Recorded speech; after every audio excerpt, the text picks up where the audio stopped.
a man who buried his heart with his dead wife, a woman who carried a secret heavier than the Montana snow, and a town that would rather watch them both burn than let them find peace.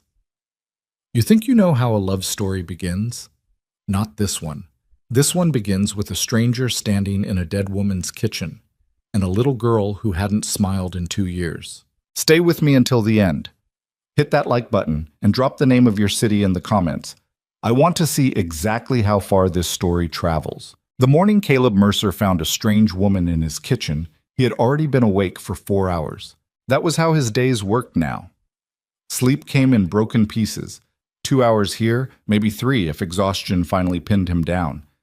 And then his eyes would open in the dark, staring at the ceiling above a bed that still felt too large no matter which side he slept on. He would lie there for a while, listening to the silence of the cabin, counting the sounds of the ranch the way other men counted prayers. The horse shifting in the barn, the wind pushing against the north wall, the creak of the floorboard outside Lucy's door that meant she was up and moving to the outhouse, which happened twice a night now because the child could not sleep either, and neither of them talked about it. He dressed in the dark. He always dressed in the dark.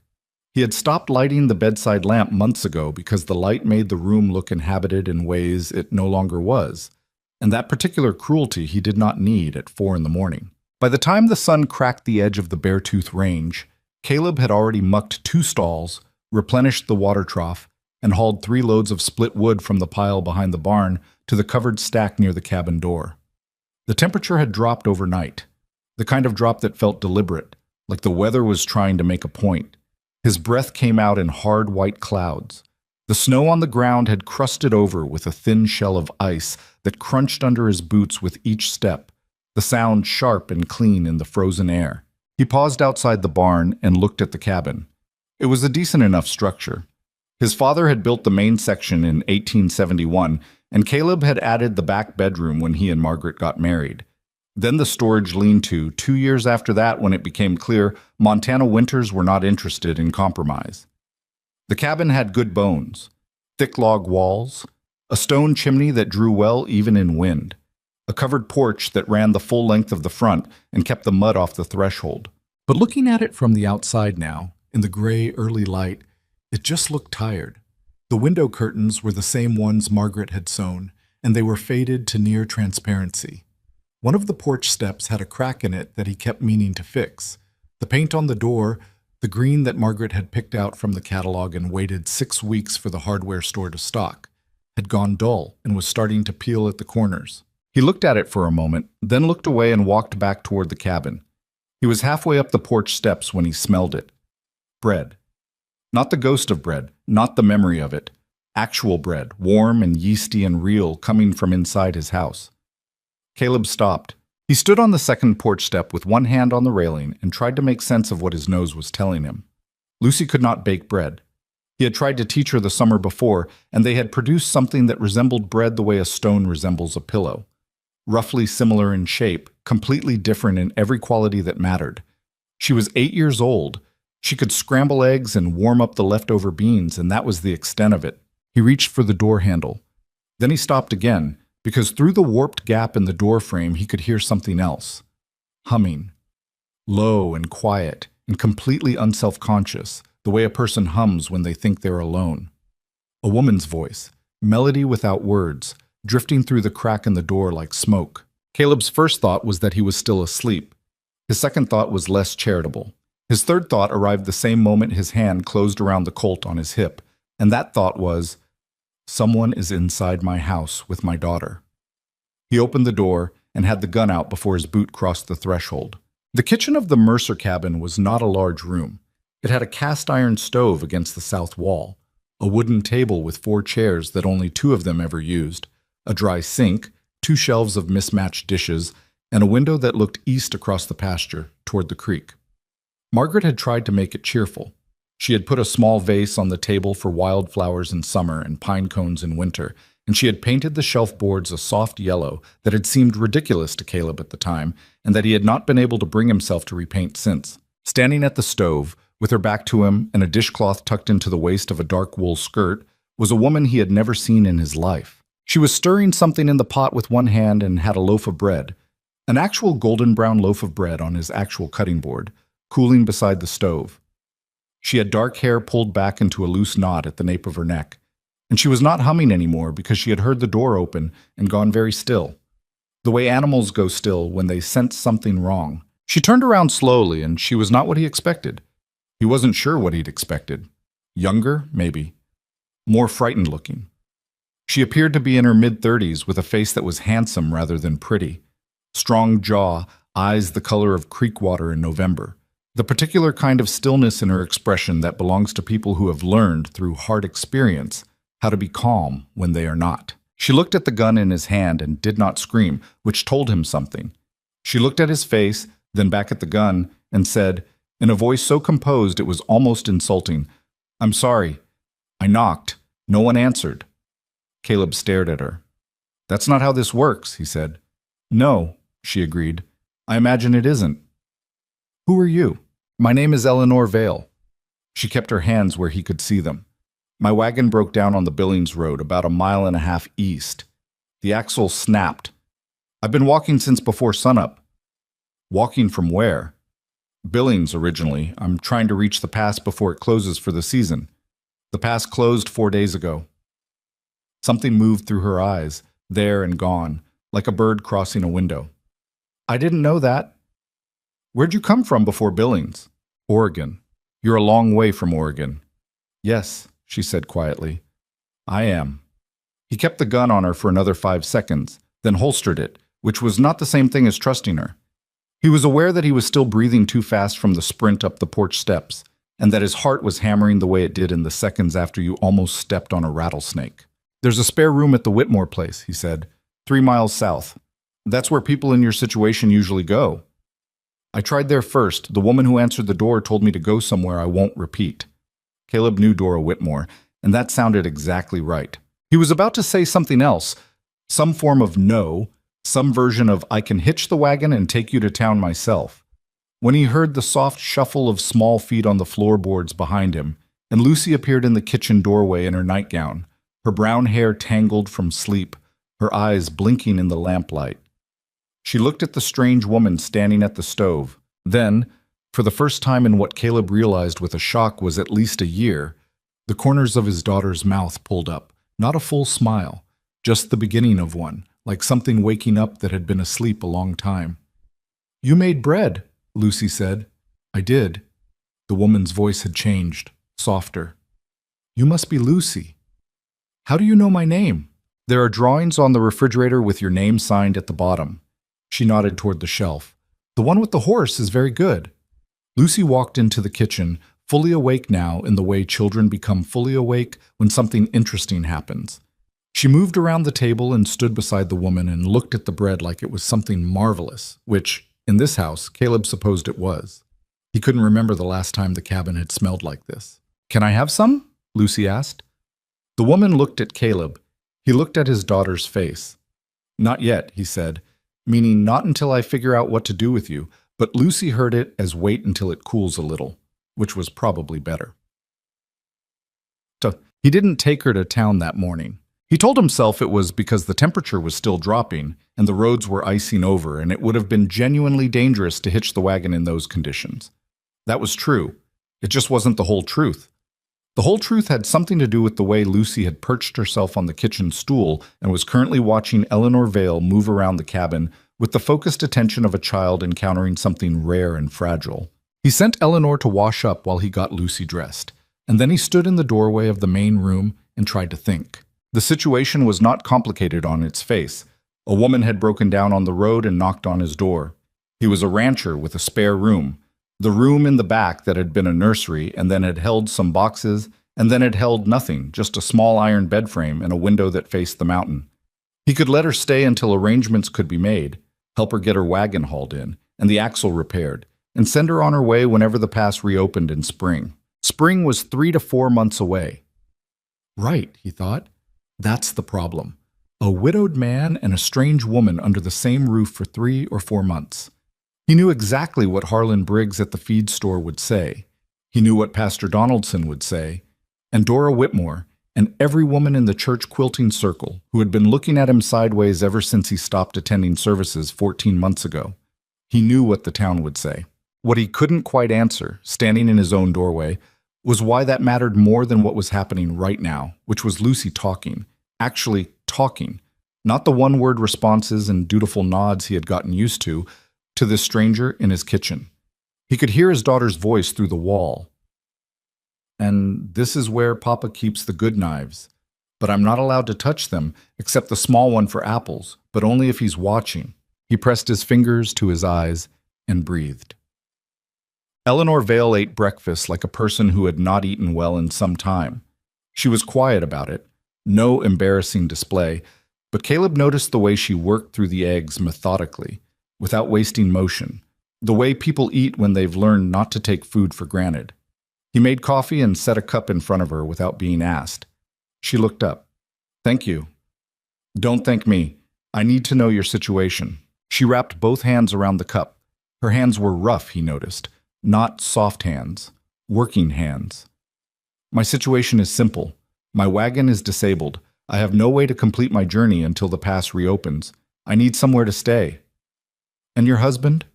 Something in her face went quiet. "Not shut down?" She wasn't hiding anything, exactly. Just careful, the way you're careful handling something that still has edges. "He died."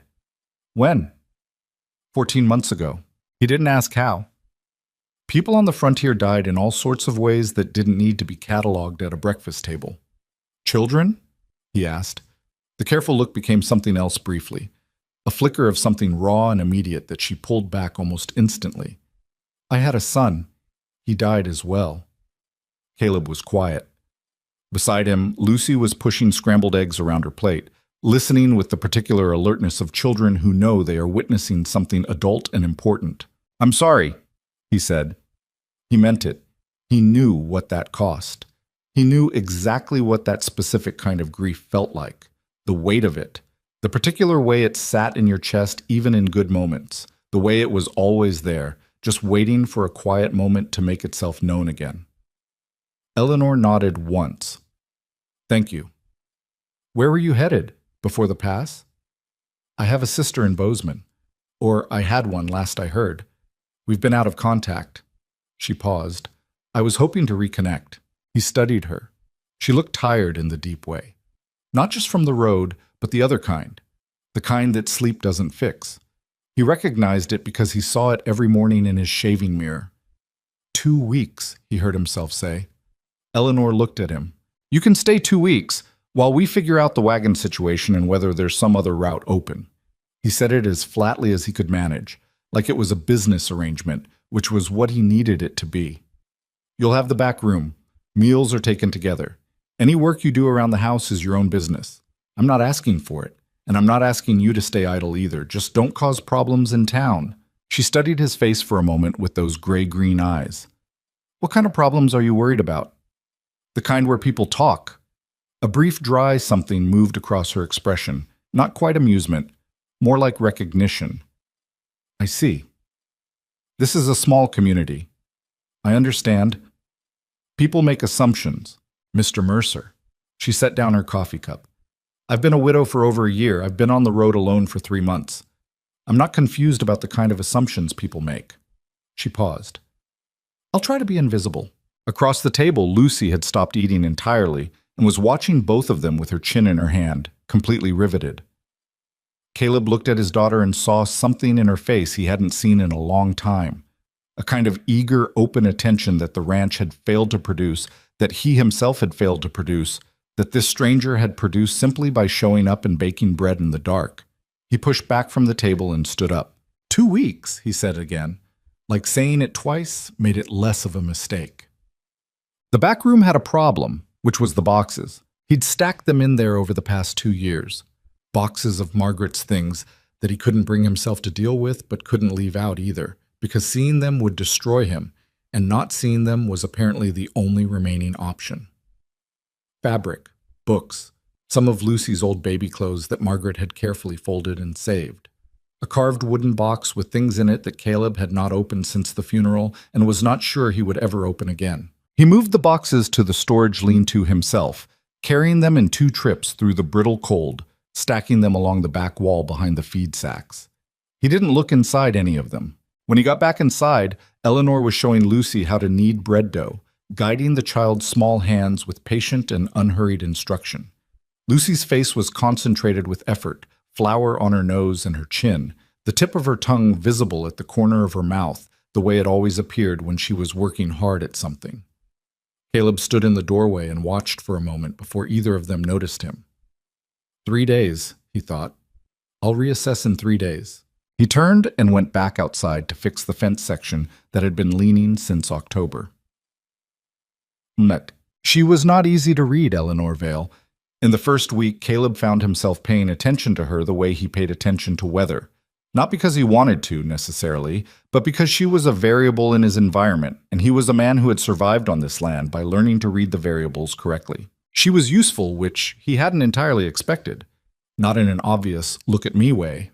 She didn't bustle around trying to prove her worth, didn't make announcements about what she'd accomplished. She just did things, fixed things. The torn curtain in the main room was mended before he noticed it needed mending. The hinges on the storage shelf had been oiled, which stopped the squealing he'd been ignoring for 6 months. She reorganized the dry goods in a way that made them easier to access and replaced the shelf paper while she was at it. He noticed all of this and said nothing, because saying something felt like acknowledging more than he was prepared to acknowledge. She was careful about boundaries in a way he appreciated and found slightly unnerving. She knocked before entering rooms even when the door was open. She asked before using tools in the barn. She ate what was served without complaint or commentary. She retired to the back room in the evenings by 8 o'clock, and Caleb was privately grateful for this because it meant he could sit by the fire with his coffee and his silence without having to navigate the presence of another person. But sometimes he could hear her through the thin wall between the main room and the back bedroom. Not words. She kept her voice too low for that, but the quiet murmur of her talking to herself. Or maybe praying, or maybe just filling the silence the way solitary people sometimes do, which is to say, the way he did it himself sometimes, talking to Margaret in the dark, even knowing she couldn't answer. The town's reaction was faster than he'd hoped, and uglier than he'd prepared for. He'd known it was coming. He'd known the morning he drove Eleanor's broken wagon off the Billings Road and into his barn, where Ned Pryor from the neighboring spread had happened to be riding past, and had watched the whole operation with eyes that never stopped moving. By the end of that week, Harlan Briggs had made a comment about strays at the feed store that had been funny enough to get a laugh and pointed enough to be a threat. Pastor Donaldson had materialized on his porch one afternoon. Caleb hadn't been to services in over a year, but apparently the man could still find his way to the ranch, with an expression of ministerial concern that Caleb found less convincing than the man probably intended. "I heard you've got a woman staying with you," Donaldson said. He was a thin man with the kind of righteous energy that had nowhere to go now that the real frontier dangers had mostly been settled. He directed it at the moral condition of his congregation instead, which was less dangerous but considerably more irritating. "I heard that too," Caleb said. "Her situation concerns some members of the community. Her wagon broke down. Her situation concerns me." "Caleb," Donaldson put on the voice, the one that was supposed to suggest wisdom, and instead suggested that he had rehearsed this in front of a mirror. "A man in your position, what position is that?" A brief pause. "Widower. Raising a young girl alone. You have a reputation to maintain in this community. People look to you." Caleb looked at the pastor's horse, then back at the man. "I look to myself," he said. "Anything else?" Donaldson left with the particular injured dignity of a man whose interference has not been welcomed, and Caleb stood on the porch and watched him go and knew the conversation was not over. It was just moving to other porches. What he had not accounted for was Lucy. He'd been managing his daughter's grief, managing it the way you manage a slow leak in the barn roof, constantly aware of it and constantly improvising solutions that worked well enough to prevent complete collapse, but not well enough to actually fix anything. He read to her at night. He brought her to the barn to help with the horses, which she liked. He asked about her drawings. He made sure she ate, but he was not, and had never been, a naturally tender person. His own father had not been tender, and the frontier did not particularly reward tenderness anyway. He loved Lucy with a fierceness that would have alarmed him if he'd spent time looking at it directly, which he mostly did not. But love and comfort were two different things, and he knew the difference even if he couldn't reliably provide both. Eleanor apparently could. He didn't watch it too closely because watching it too closely did something uncomfortable in the region of his sternum. But he noticed the way Lucy had started leaving the backroom door open when she did her homework at the small table, positioned so she could see down the hall to the kitchen where Eleanor worked in the evenings. He noticed that Lucy had started setting the table with 3 plates without being asked. He noticed, and this one stopped him cold one morning because he hadn't heard it in so long, Lucy laughing. Not politely, not the small, careful laugh she used when he told her something he hoped was funny, and she was trying to make him feel successful. Actual laughter, the helpless kind, rising from the kitchen while Eleanor was apparently telling her something about a goat she'd once owned in Oregon that had developed opinions about laundry. He stood in the barn doorway and listened. He didn't go inside for a long time after. 11 days into Eleanor's 2-week stay, she found the photograph.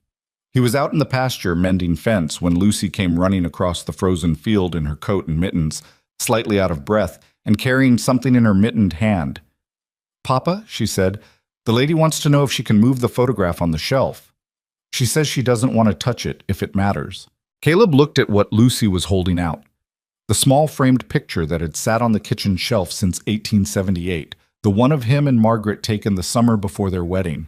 It had been in the same spot for so long he had stopped seeing it. "She found it?" he asked. "It was behind the curtain near the shelf. She was cleaning, and she moved it to the light to see it better, and then she saw who it was, and she—" Lucy paused. She looked sad. He took the photograph from his daughter. Margaret looked back at him.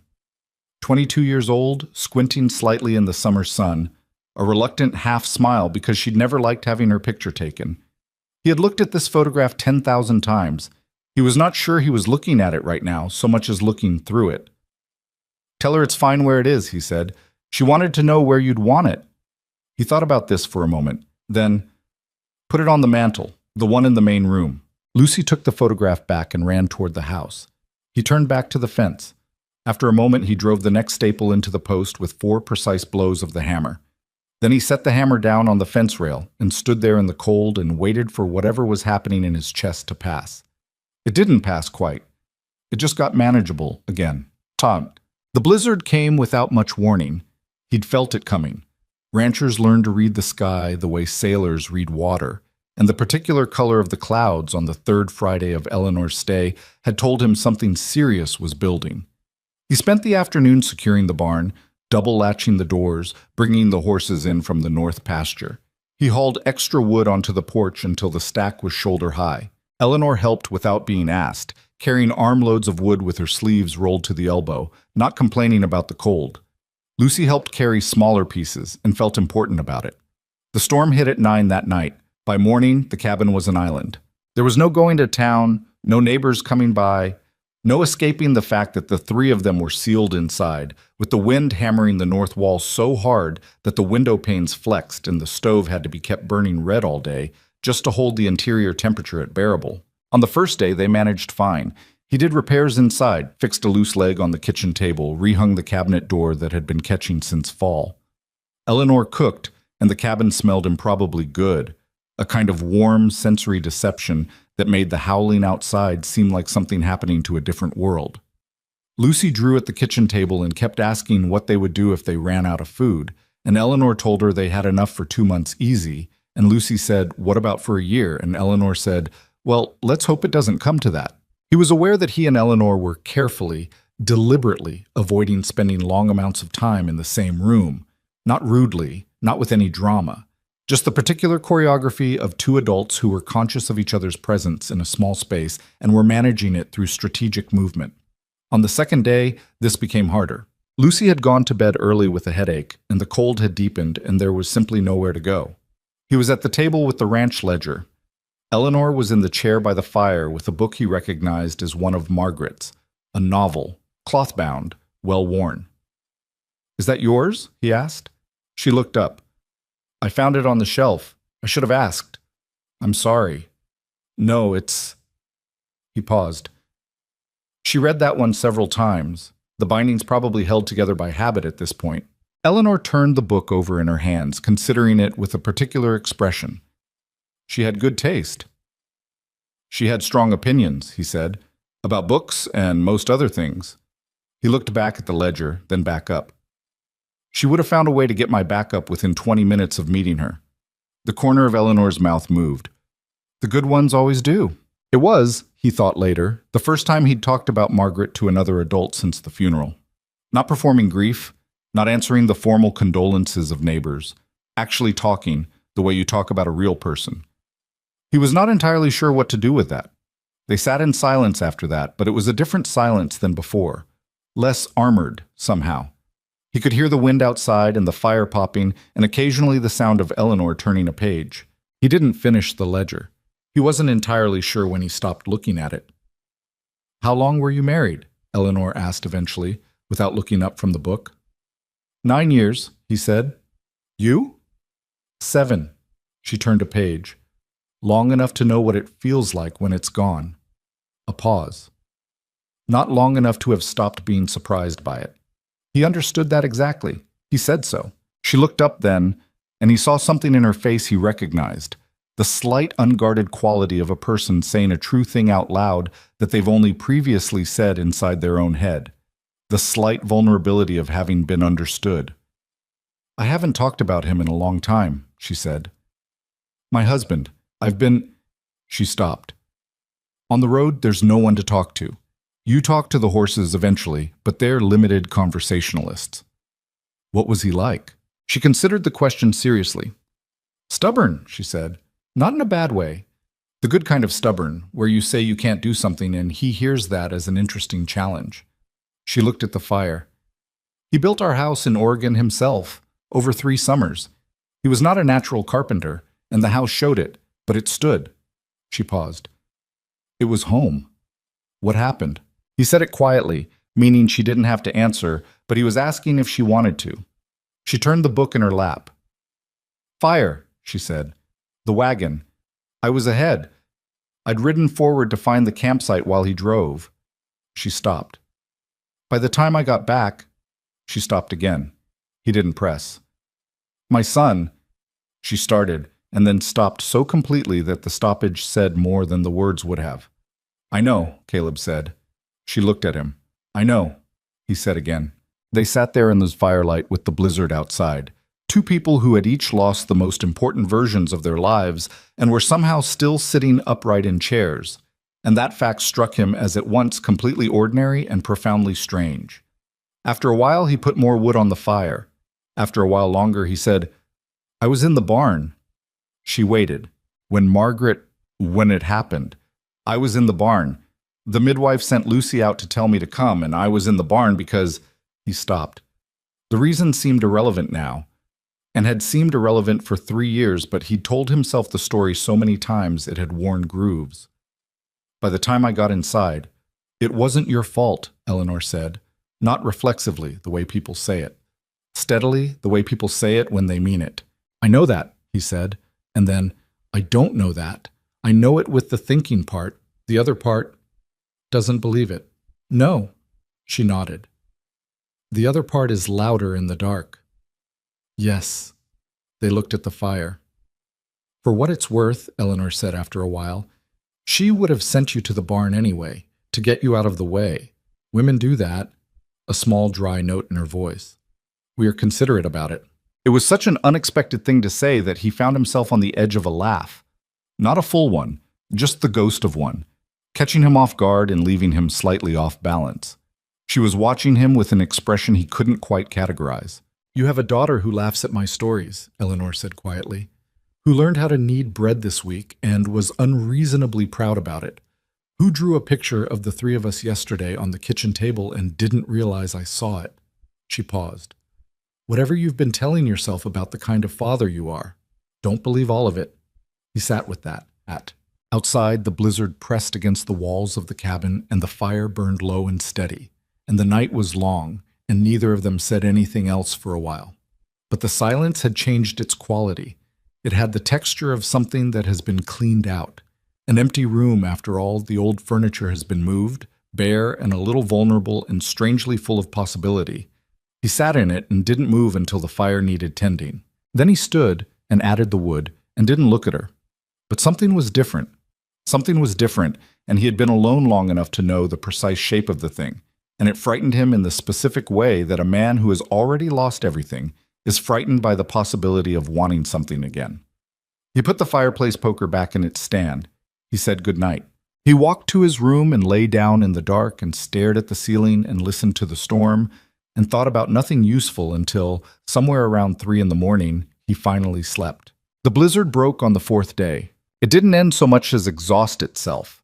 The wind dropping off in stages over the course of a gray afternoon, the snow thinning from a wall of white to scattered flurries to nothing, leaving behind a silence so complete it felt like the world was holding its breath. Caleb dug out the porch and the path to the barn while Eleanor made breakfast, and when he came back inside, stamping snow from his boots, Lucy was sitting at the kitchen table teaching Eleanor the names of all the horses in order of who she liked best. "Ranger is first," Lucy was saying with the authority of someone who has thought about this extensively. "Then Belle because she's gentle, then Copper, then the 2 big ones Papa uses for hauling, but they don't really have personalities." "Every horse has a personality," Eleanor said. She was slicing bread and not looking up. "You just have to spend more time with them." "That's what Papa says too." "Your Papa is right." Caleb poured himself coffee and stood by the window and looked out at the white-berried ranch and did not say that he found this particular coincidence of opinion mildly uncomfortable. He drank his coffee. He looked at the fence line. He was aware, without looking directly at it, of a domestic ease in the room behind him that had not been there 3 weeks ago, and he was not entirely certain what to do about that. 2 weeks had become 3, quietly, without either of them formally acknowledging it. The wagon axle had been assessed by Pete Granger from town, who came out on the 2nd day after the storm cleared and spent 20 minutes in the barn before announcing that the part would need to be ordered from Billings. Which could not happen, Pete noted unhelpfully, until the roads were passable enough for the supply wagon, which given current conditions would be at least another 3 weeks, maybe 4. He said this with the particular Montana indifference to other people's problems that Caleb had always found irritating until he'd developed it himself. Eleanor thanked Pete politely and gave him half a loaf of bread to take home, which Pete accepted with the expression of a man who had expected to deliver bad news and instead received something confusing. After he left, neither Caleb nor Eleanor mentioned the timeline. The 2 weeks had become an informal arrangement that neither of them was formally extending and neither of them was formally ending, which was its own kind of answer if he thought about it too directly. He chose not to think about it too directly. The ranch, meanwhile, was changing in ways he found difficult to articulate and impossible to ignore. It wasn't that Eleanor was transforming the place into something unrecognizable.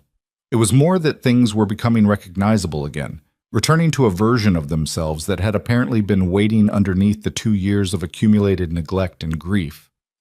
The curtains Margaret had sewn were mended and hung straight now, letting in more light. The kitchen table had a clean cloth on it, which was not a fancy one, but was not the oil-stained canvas he'd been using since he stopped caring about such things.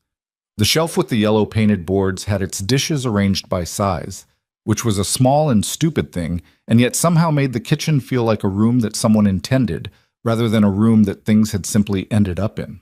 He found himself noticing the changes at odd moments, coming in from the barn at dusk, standing in the kitchen doorway with his coffee in the morning. Small things. The way the cabin smelled different now, not just the bread, but wood smoke and whatever herbs Eleanor had hung near the stove, tied in bundles that looked slightly medicinal and slightly decorative and made the kitchen look like a place where someone actually lived. He noticed it and did not remark on it because he was not sure how to remark on it without acknowledging too much. What he couldn't ignore, and eventually stopped trying to ignore, was Lucy. His daughter was not a different child. She was the same child, with the same streak of stubbornness that had been driving him to distraction since she learned to talk, the same way she got quietly furious when she thought she was being treated younger than she was, the same tendency to go completely silent when she was upset rather than crying, which was the thing that frightened him most because it meant he couldn't always tell. She was not different. She was more herself, which was something he hadn't known to miss until it started coming back. She'd started laughing again. The real kind, not the managed kind. She talked at the dinner table about things that happen at school, about the drawings she was working on, about complicated interpersonal dramas among the 8-year-olds of Millhaven that Caleb understood approximately 30% of but listened to with full attention because the act of her talking felt like something precious that could be frightened off by inattention. She had resumed reading. She'd stopped for a while after Margaret died, and he'd noticed and hadn't known how to fix it, and now she was working through the same novel shelf that Margaret had kept, picking up books and asking Eleanor what they were about. He watched Eleanor with his daughter the way he watched the spring ice on the creek. Carefully, from a slight distance, aware that something was happening under the surface that he couldn't entirely see. Eleanor was patient in the way of someone who has thought about patience as a practice rather than a natural trait. She made space for Lucy's silences without rushing to fill them. She answered questions directly, without the condescending simplification that Lucy had always, rightly, despised. When Lucy got something wrong, the bread, the mending, the arithmetic she was supposed to be practicing, Eleanor corrected it matter-of-factly, without the excessive reassurance that Lucy had also always, rightly, despised. She treated the child like a person with a working mind, which was the one thing Caleb had come to understand that Lucy needed most. He should have been relieved. It was good for his daughter. It was exactly what Lucy needed, and he was glad of it. He was glad of it, and he was also, underneath that, quietly terrified, in the particular way of a man who has learned, through expensive experience, that things he depends on have a habit of disappearing. The town's reaction arrived the way bad weather arrives. First, a few isolated signs that most people ignore, then an escalating series of events that make the earlier signs look like they were clearly pointing toward something obvious all along. Harlan Briggs's comment at the feed store had been the first sign. Caleb had classified it as Harlan being Harlan, which was a reasonable classification since Harlan had been practicing strategic small cruelties for decades and had no apparent intention of stopping. Pastor Donaldson's visit had been the second sign, which Caleb had also mostly ignored, telling himself that a man who showed up uninvited to offer moral guidance to a neighbor had the structural weakness of any argument that nobody asked for. The third sign was harder to ignore because it involved Lucy. She came home from school on a Thursday in the third week of Eleanor's stay. She walked the 1.5 miles each way, which Caleb had mixed feelings about, but which Lucy had insisted on with sufficient force that he'd yielded. And she came in through the front door and set her school bag down with the particular controlled carefulness that meant she was holding something difficult and was managing it very deliberately. "How was school?" Eleanor asked from the kitchen. A pause. "Fine." Caleb looked up from the harness he was repairing at the table. Lucy was hanging up her coat with her back to both of them, taking longer than necessary. "Luce," he said. "Sarah Briggs says you're a fallen woman," Lucy said to the coat hook. Her voice was steady and flat and 8 years old and furious. The kitchen went quiet. Eleanor turned from the stove. "She says her mama says you came here on purpose and that you're—" Lucy stopped, turned around, looked at Eleanor with an expression Caleb recognized as the one she used when she was fighting very hard not to cry. "She said some things I don't think are true, but she said them in front of everyone." Eleanor looked at Caleb. He looked back at her. Something passed between them, acknowledgement of a situation that had moved from annoying to actively affecting his daughter, which changed its category completely. Eleanor crossed to Lucy and crouched down to her level, which put them eye to eye. "What did you say back?" she asked. "Nothing," Lucy said. "Sarah's bigger than me." "That's fine. Sometimes the right answer is nothing." Eleanor kept her voice level. "Lucy, look at me." Lucy looked. "You know what I am and what I'm not, because you've been here for 3 weeks. What other people think they know from across town doesn't change what you know from inside this house. Understood?" Lucy looked at her for a long moment, then nodded. "Okay," Eleanor said, and stood up and went back to the stove. Later that night, when Lucy was in bed and Caleb was sitting at the table with the ranch ledger he was increasingly failing to focus on, he said, without looking up, "It's going to get worse." "I know," Eleanor said. She was darning a sock. She did not look up either. "Briggs talks to Whitmore. Whitmore talks to the church committee. The church committee makes official problems," Eleanor said. "I've seen it before." She bit off a thread. "I'm sorry about Lucy." "It's not your fault." "I know it isn't." She turned the sock over. That doesn't mean I'm not sorry it happened. He looked at her hands on the darning, the efficient, practiced movement, the slight calluses at the base of her fingers. He looked back at the ledger. Where did you live? He asked. In Oregon. What was it like? She seemed slightly surprised by the question, which he understood, since he had not been particularly forthcoming with personal conversation before the blizzard and had been somewhat cautiously managing their interactions since. But the blizzard had rearranged something, cracked something open between them that he was not sure could be fully closed again, and the question had come out before he decided to ask it. Valley land, she said, near the Willamette. We had 40 acres, nothing like this. Smaller. But we had an apple orchard and a good kitchen garden and a creek that ran cold even in August.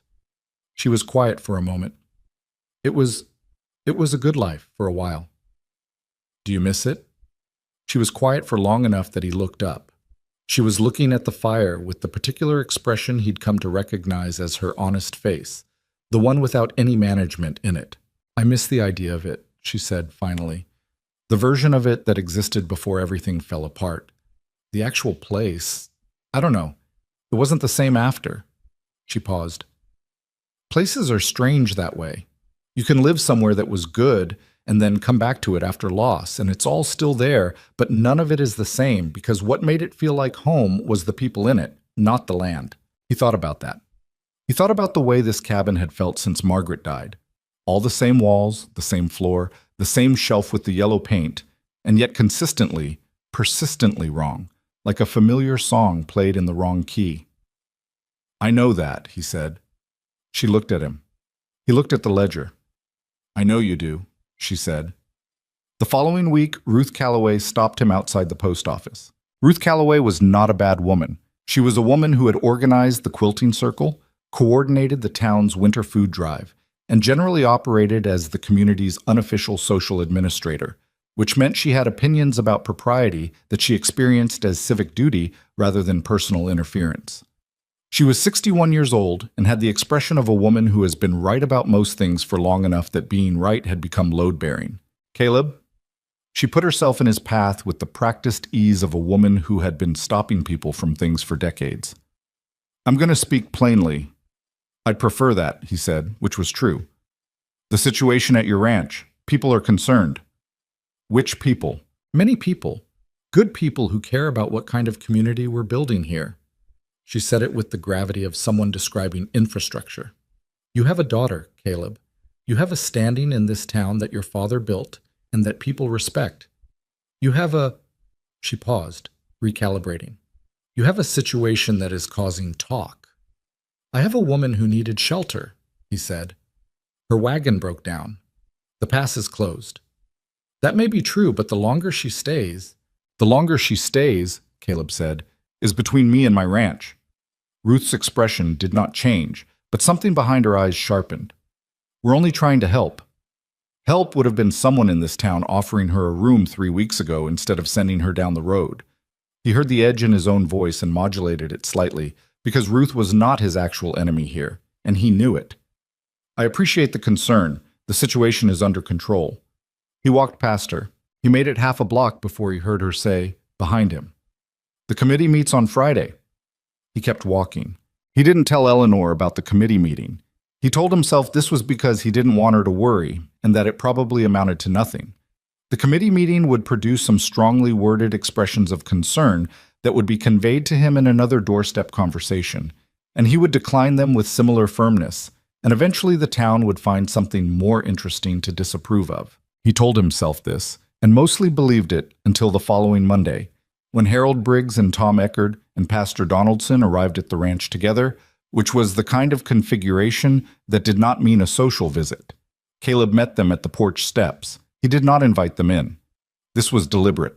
Donaldson did the talking, which was appropriate since he was the one with the vocabulary for these situations. Caleb stood with his arms crossed and his weight balanced and his face neutral, while Donaldson explained with all the careful regret of a man who has convinced himself he's doing someone a favor that the town committee had met and had determined that the presence of an unattached woman in Caleb's household, a woman of unknown character and unclear background, was injurious to community standards. and that furthermore, given the vulnerability of a young girl being raised in the household, the committee had an obligation to consider what arrangements were in the child's best interest. Caleb let him finish, then he said, "Are you threatening to take my daughter?" Donaldson's face moved through several configurations. "It's not a threat, it's a concern. I heard what you said. The girl needs a stable." "The girl?" Caleb said, with a flatness that he was aware could be mistaken for calm and was not, "is in the kitchen learning long division. She is healthy and fed and has laughed every day this week. I know this because I've been watching." He looked at all three of them. "You want to explain to me what's wrong with that?"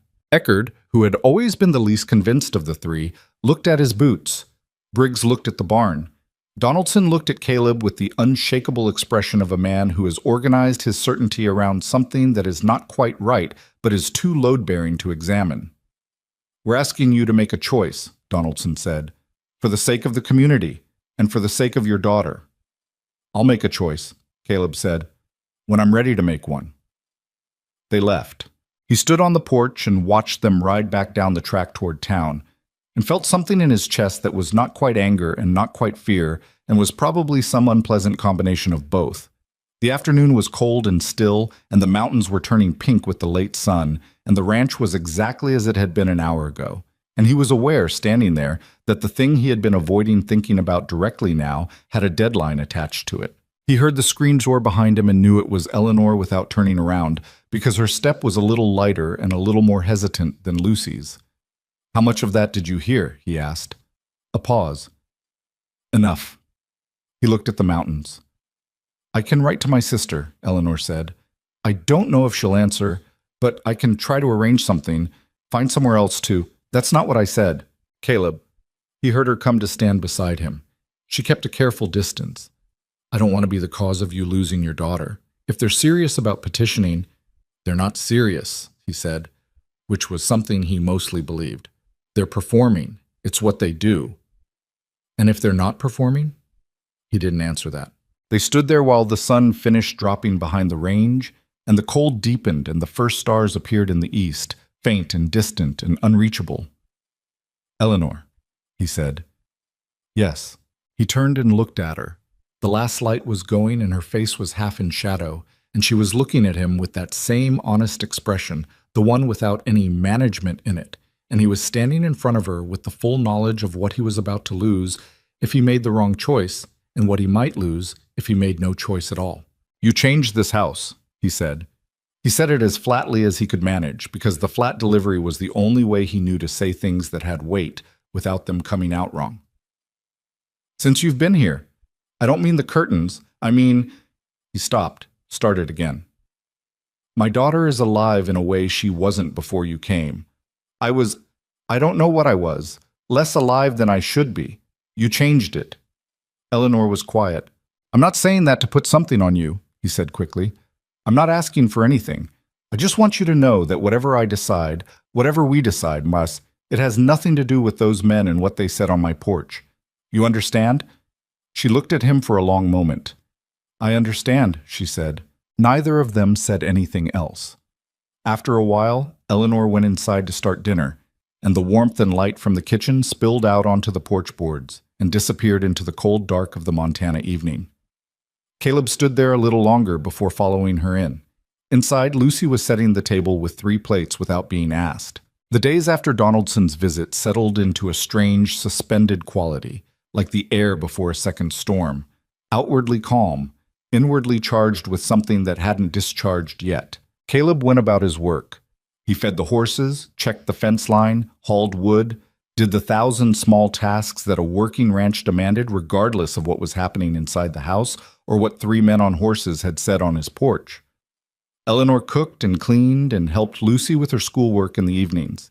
The 3 of them ate dinner together and talked about ordinary things: the horses, the weather, what Lucy was reading, whether the creek would flood in spring the way it had the year before. From the outside, if anyone had been watching, it would have looked unremarkable. From the inside, Caleb was aware of a constant low-grade tension that he couldn't entirely locate. It wasn't between him and Eleanor. If anything, the porch conversation had made things easier between them, in the way that naming a thing sometimes does. It was more internal than that, a pressure behind his sternum that he recognized, from experience, as the feeling of a decision building toward a point where it could no longer be deferred. He did not act on it. He was, at his core, a man who preferred to let situations develop until their shape was unmistakable before he moved. Margaret had found this quality maddening. She had called it deliberate stubbornness dressed up as caution. She had been, he reflected now, almost entirely correct. What broke the suspended quality was not another visit from Donaldson or another report of town gossip. It was Lucy. It started on a Wednesday evening, a cough that seemed like nothing, the dry kind that comes from cold air and too much time outdoors. Eleanor mentioned at dinner that Lucy had coughed twice during their reading session. Caleb noted it and said she'd probably picked something up from one of the other children at school. Lucy herself dismissed it with the authority of a child who does not want to be treated as sick. By Thursday morning, the cough was deeper. By Thursday evening, it wasn't just a cough. Lucy came to dinner with a color in her face that had nothing to do with the cold, the high, bright flush that Caleb recognized immediately and felt in his own bloodstream like a drop in temperature. Her eyes had the glassy, slightly unfocused quality that meant a fever had already established itself and was working. She sat down at the table and tried to eat and managed 3 bites before putting down her fork. "I'm not hungry," she said, which was how Caleb knew she was genuinely ill, because Lucy was constitutionally incapable of voluntarily stopping eating under normal circumstances. Eleanor was already across the room, the back of her hand against Lucy's forehead, before Caleb had fully processed what he was seeing. Her expression didn't change dramatically, but something in it sharpened and became focused in a way he'd not seen before. "How long have you felt this way?" Eleanor asked. "Since school," Lucy said. "Maybe before." "Does your head hurt?" "Some." "Your throat?" Lucy swallowed experimentally and winced. "A little."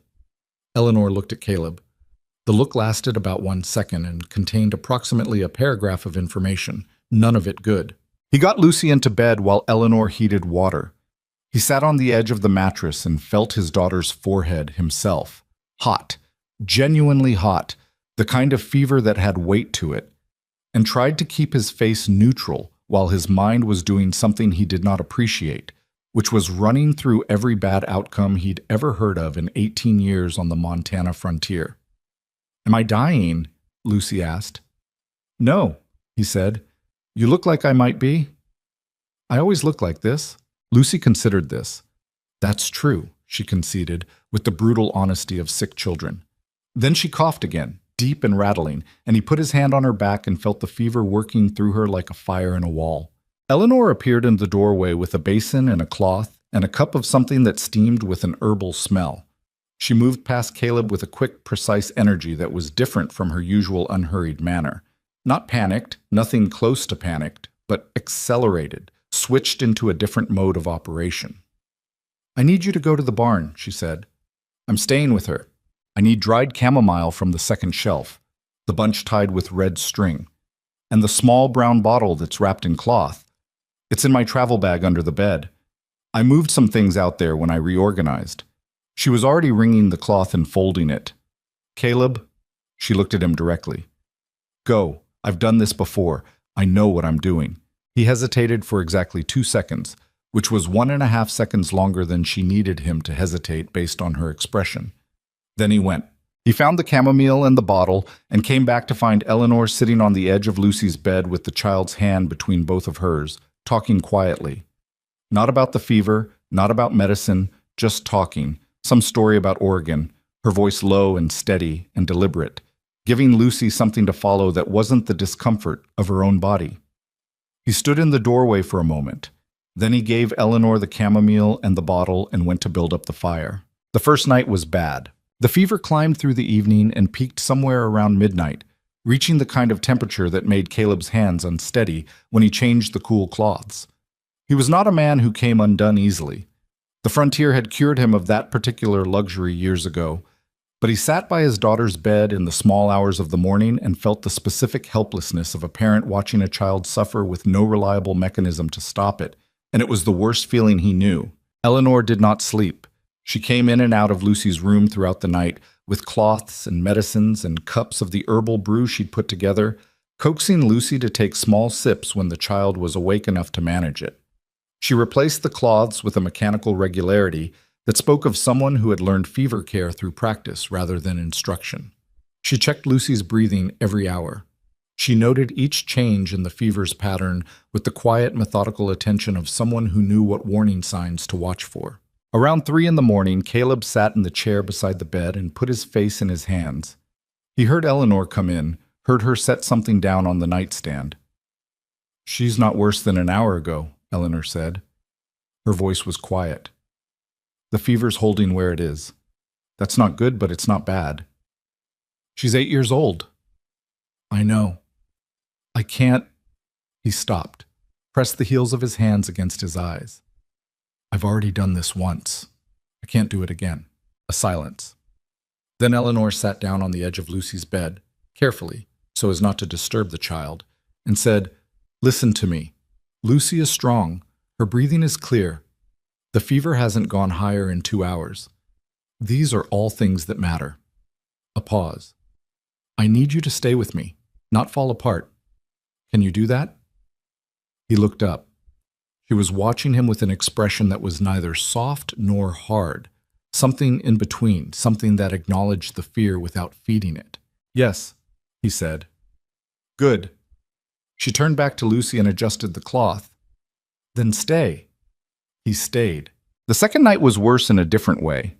The fever broke briefly in the late afternoon of the first day, and Lucy was conscious and alert for 3 hours, long enough to drink some broth and ask Eleanor to tell her the rest of the Oregon goat story, which Eleanor did in its entirety, including the part where the goat had somehow gotten onto the roof of the summer kitchen and refused to come down for 6 hours. Lucy laughed, weakly but genuinely, and then fell into what seemed like real sleep, and Caleb sat in the kitchen and let himself feel the relief of it, which was enormous and immediate and short-lived. The fever came back at midnight, higher this time. Eleanor woke him from the doze he'd fallen into at the kitchen table, her hand on his shoulder, her voice contained but urgent. He was on his feet before he was fully awake, following her down the hall to where Lucy lay with her hair damp against the pillow, and her breathing audible in a way breathing shouldn't be. "What do we need?" he said. "More water, as hot as you can get it, and I need—" She was already at her bag, pulling out bundles of dried plants with a concentration that excluded everything else. "There's a root in the small pouch. Looks like dried ginger, but it isn't. Bring it." He didn't ask questions. He built up the fire and heated water and brought her everything she asked for and stood back and watched her work.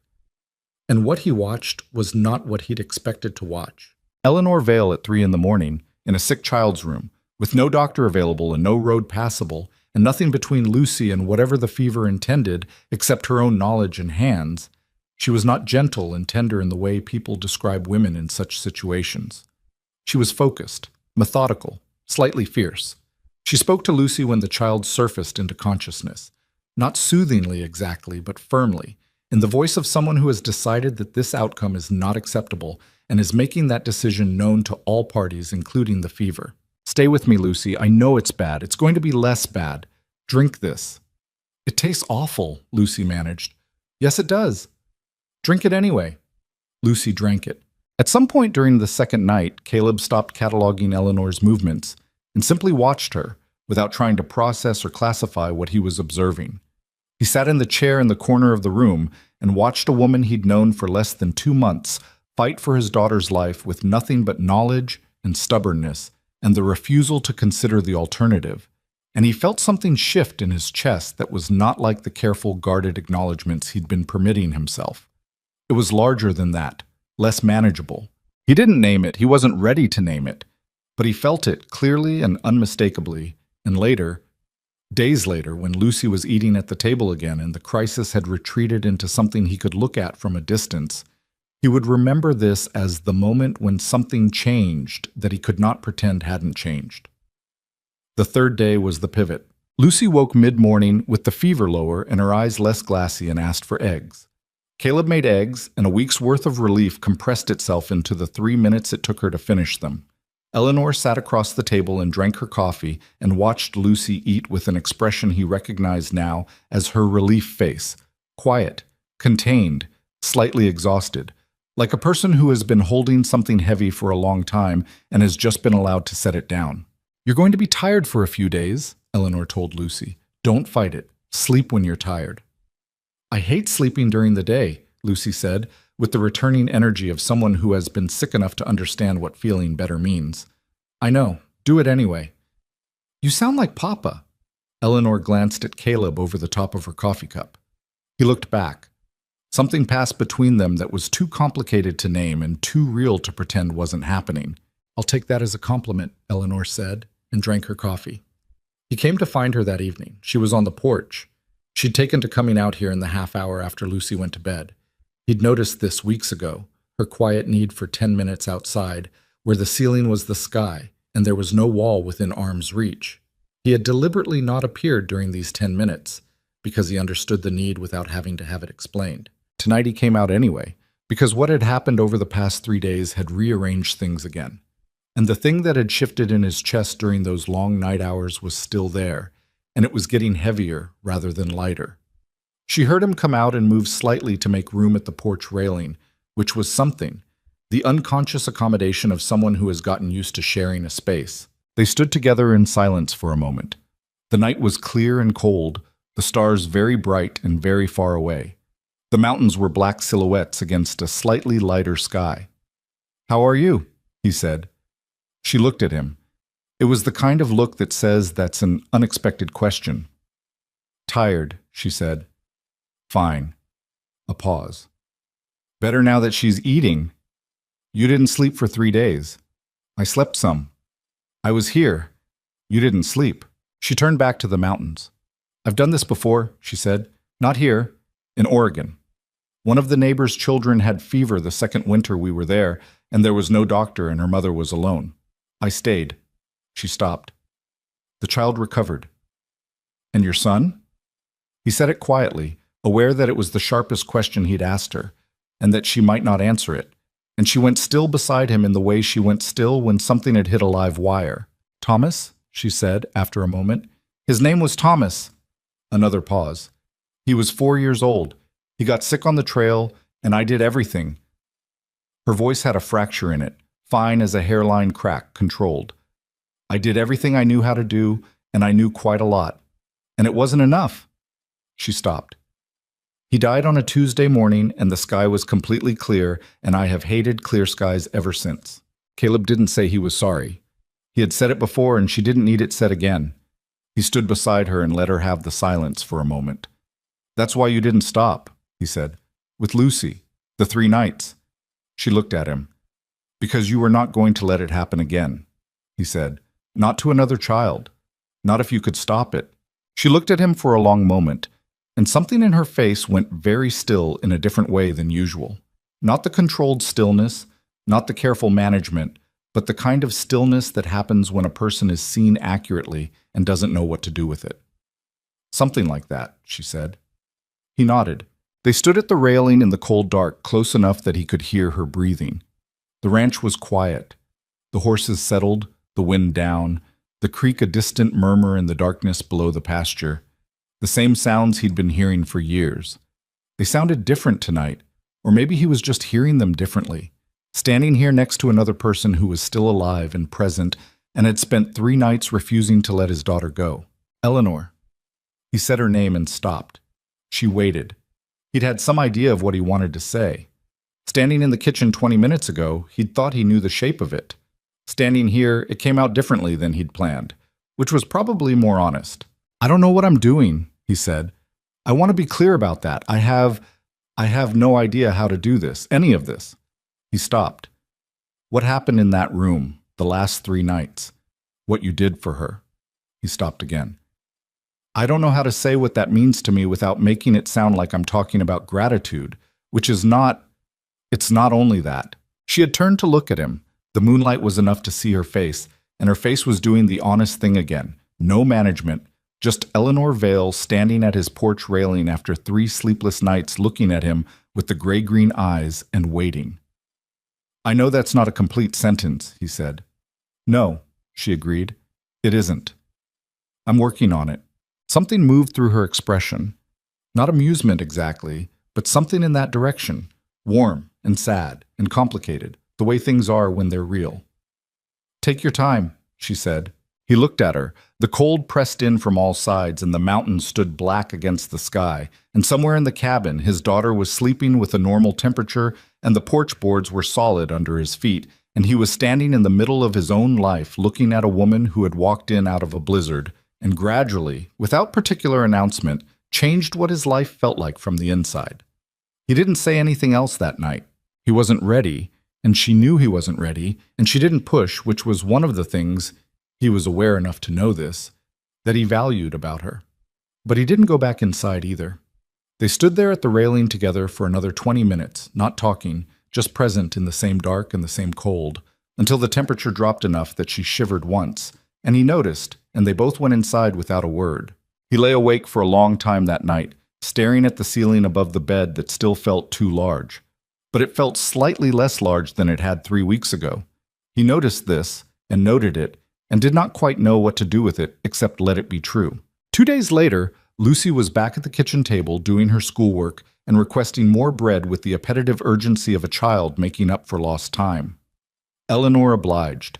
The cabin smelled of bread and the fire was burning well, and it was mid-afternoon with flat winter light coming through the mended curtains, and everything in the room looked ordinary. On the road to town, invisible from the ranch window, a rider Caleb didn't see was heading toward the Briggs property with news about the committee and what they'd decided to do next. He didn't know about that yet. What he knew was that Lucy was eating and Eleanor was here, and outside the snow was beginning to thin at the edges where the south-facing slopes caught the afternoon sun. Not enough to matter, not yet, but enough to notice. He noticed it. He didn't let himself read too much into it, but he noticed. The committee's decision arrived on a Thursday morning in the form of a letter. Not delivered by post, say, delivered by hand, which was its own kind of statement. Tom Eckerd rode out to the ranch himself, which told Caleb that whoever had drafted the letter wanted him to have no question about whether he'd received it. Eckerd didn't dismount. He leaned down from the saddle and held out the envelope with the expression of a man who had drawn a short straw and knew it. "Committee asked me to bring this out," Eckerd said. Caleb took it. He looked at the envelope. The Millhaven Community Welfare Committee seal pressed into the wax, Donaldson's handwriting on the front, formal and careful as a verdict. "You read it?" Caleb asked. Eckerd shifted in the saddle. "I know what it says." "Then tell me." A pause. Eckerd was not a bad man.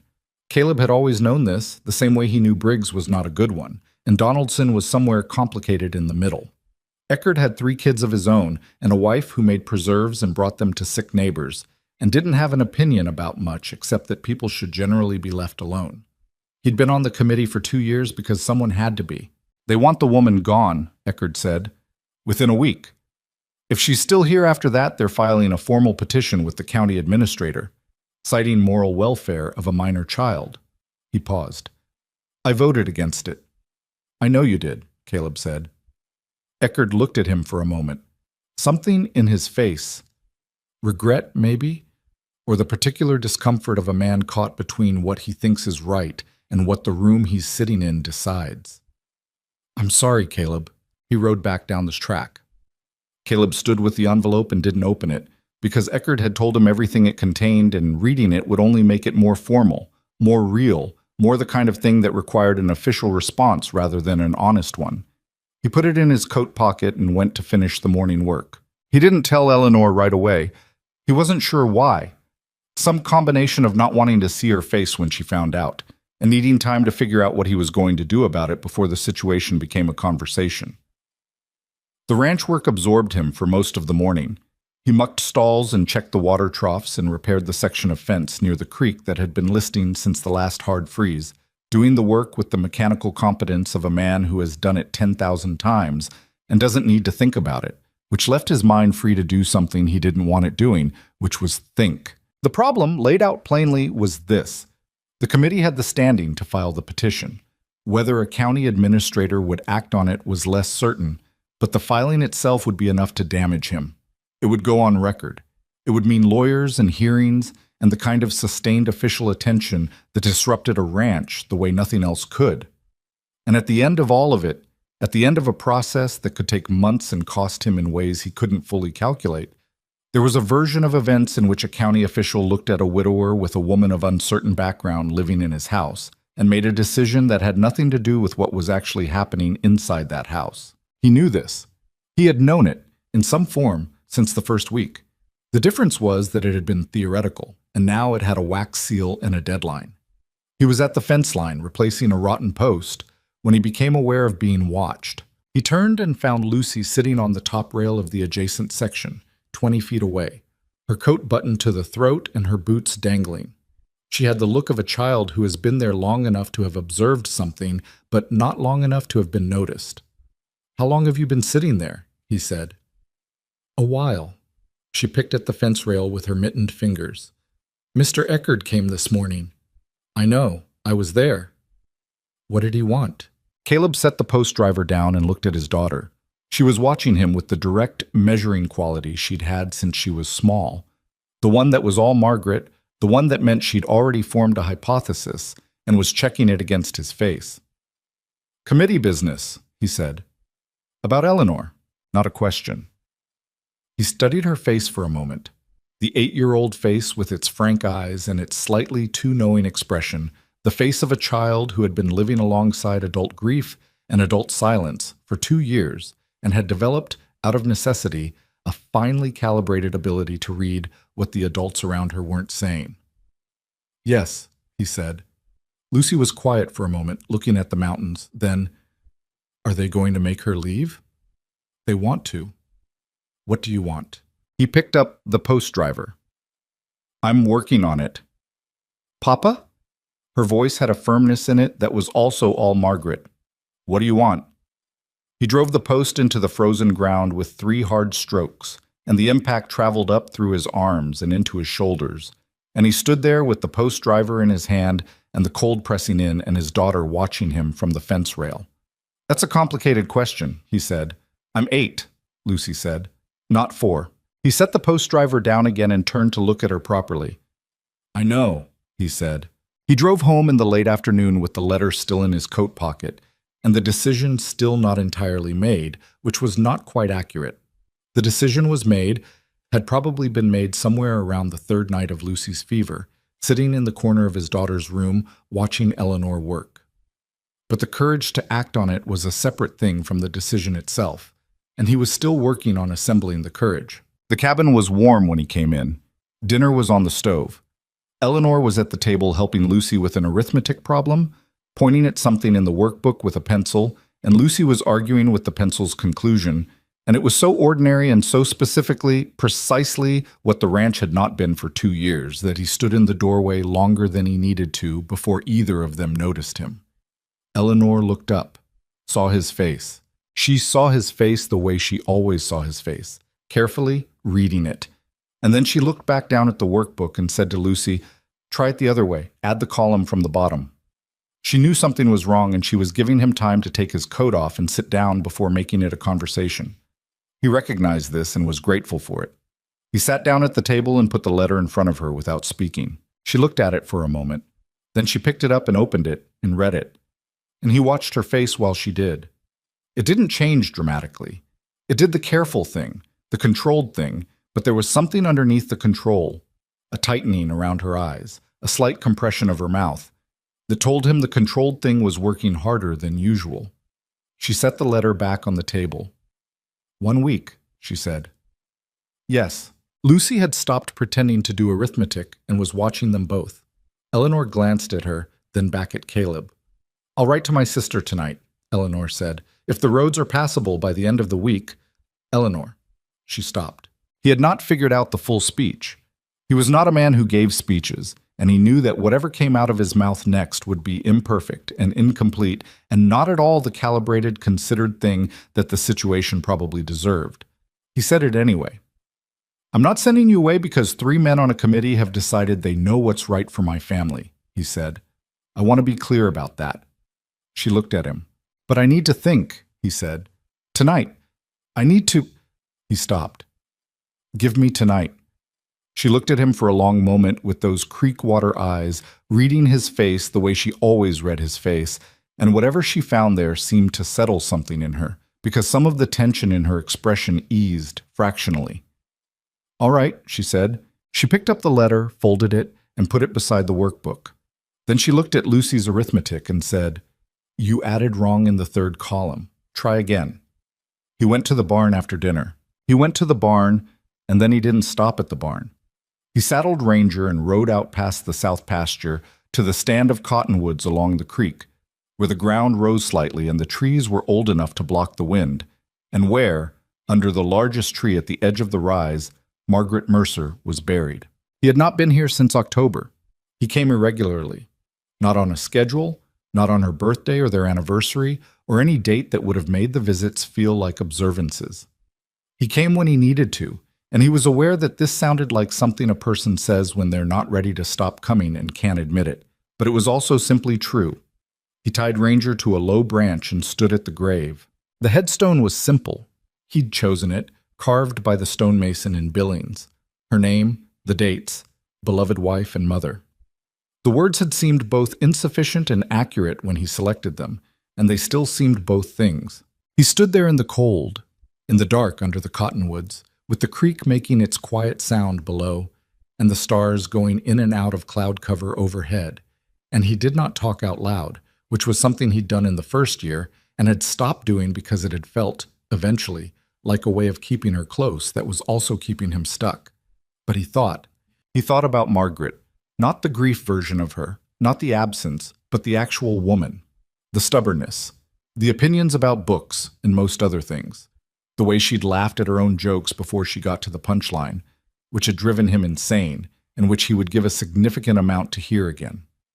The way she'd looked at him sometimes across the dinner table with an expression that said, "I know exactly what you're thinking, and I'm going to let you get there yourself."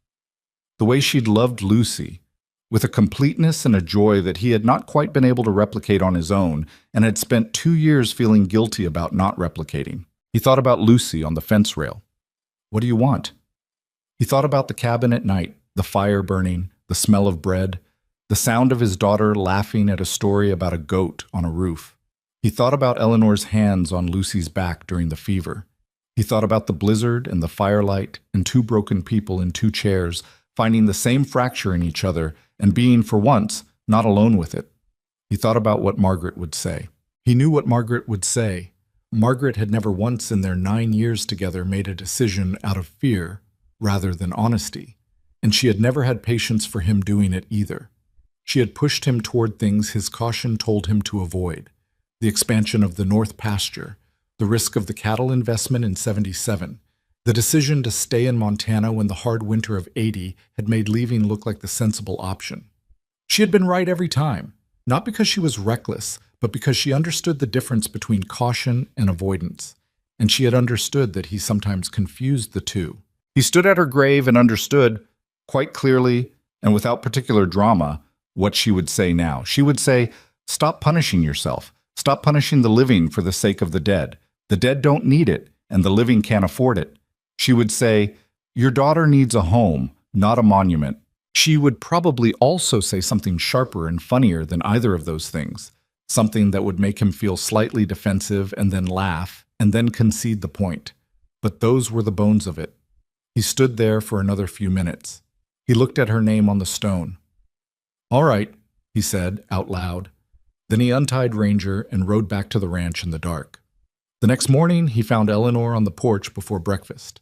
She had her packed bag at her feet. Not everything. Most of her belongings were still in the back room, but the bag she'd arrived with repacked, standing by the porch step as if ready for a stagecoach.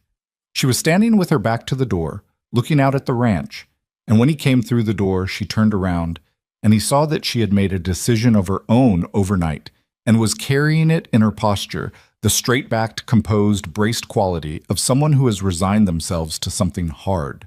"The road to town is passable," she said. "I checked this morning." He looked at the bag. He looked at her. "I spoke to Lucy," Eleanor continued. "I explained that—" "What did Lucy say?" A pause. "She cried." He crossed the porch and picked up the bag and set it inside the door. Eleanor stared at him. "You're not going anywhere," he said. "Caleb." "Not today." He looked at her directly. "I have something to do this morning. I need you to stay here with Lucy until I'm back. After that—" He stopped, then made himself continue.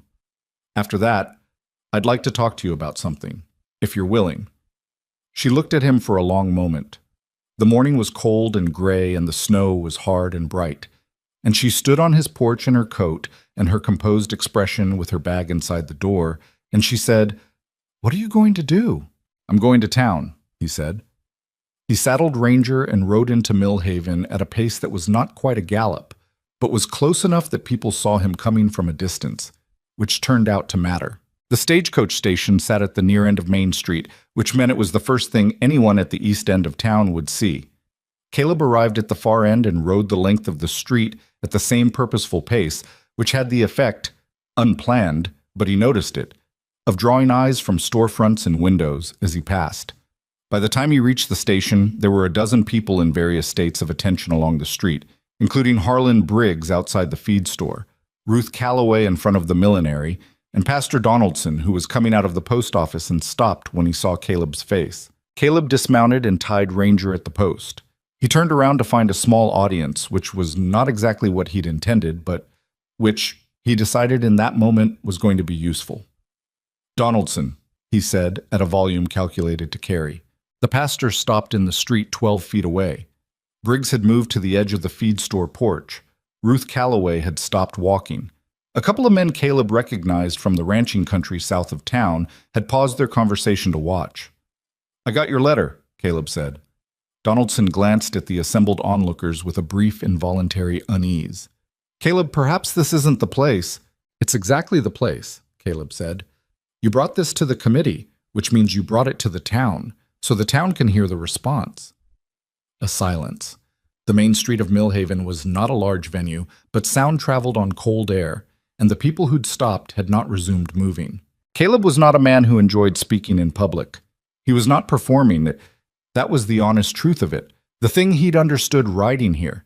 This was not a performance. This was simply a man saying a true thing out loud in front of witnesses, because some true things needed witnesses.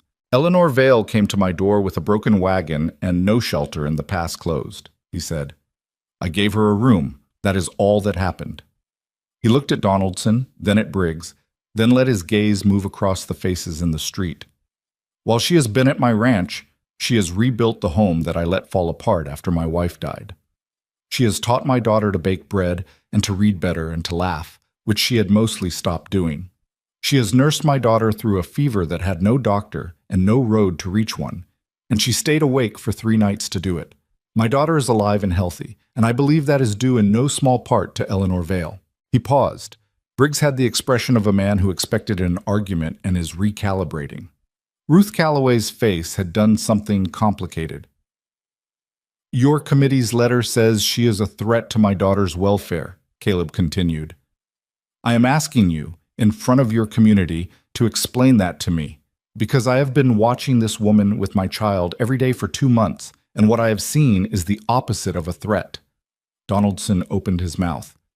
"I'm not finished," Caleb said. Donaldson closed his mouth. "I understand what the town thinks it's protecting," Caleb said.